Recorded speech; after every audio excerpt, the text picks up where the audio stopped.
Hey guys, this is Matt, and I'm here to talk about the 1960s, specifically the counterculture movement of the 60s. We're going to be talking about hippies, the sexual revolution, and the underground press. So, first, a little bit of background on what was going on that led to this crazy movement. Well, after World War II, there was a generation called the baby boomers. This was when a lot of people come back from war and they had an unprecedented number of kids. And that led to, in the mid 60s, a lot of teens and young kids who were just so numerous, and it really caused this huge generation gap between them and their parents' generation. Now, couple that with the civil rights movement going on and the U.S. starting its involvement in Vietnam, and you have these massive tensions between the younger kids and the older adults about the direction that the country was headed at the time. Now, the people who took part in the counterculture movement are often known as hippies.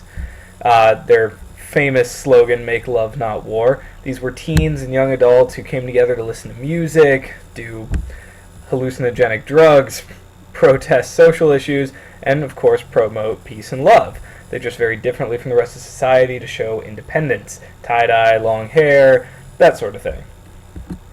Now, the sex, drugs, and rock and roll part. Now, in the 1960s, the FDA approved birth control. This was the main spark that started the sexual revolution. Free love was this big thing where they just wanted sex to be something that was more normal and accepted, so it led to premarital sex being normal. It also led to, in some cases, the acceptance of homosexual behavior, which was actually a pretty big deal at the time. As far as drugs go, the main culprit here is lysergic acid diethylamide. That's a hard one to say. Or LSD as it's most commonly known. Hippies used various recreational drugs, but particularly LSD, to get this trippy, psychedelic effect that would, you've all seen and stereotyped in movies and whatnot. And these drugs became a major influence on the counterculture movement, especially in the music. Now, when you're talking about music, you have to bring up two main genres. That was folk rock and psychedelic rock. Now, with folk rock, you have people like Bob Dylan and Joan Baez, who were basically protest musicians. Their songs were there to talk about the government and what they didn't like about the government, what they didn't like about what was going on in society. Psychedelic rock, people like the Grateful Dead and Jimi Hendrix, were just these majorly drug-influenced bands that focused on, really emotionally sensational music.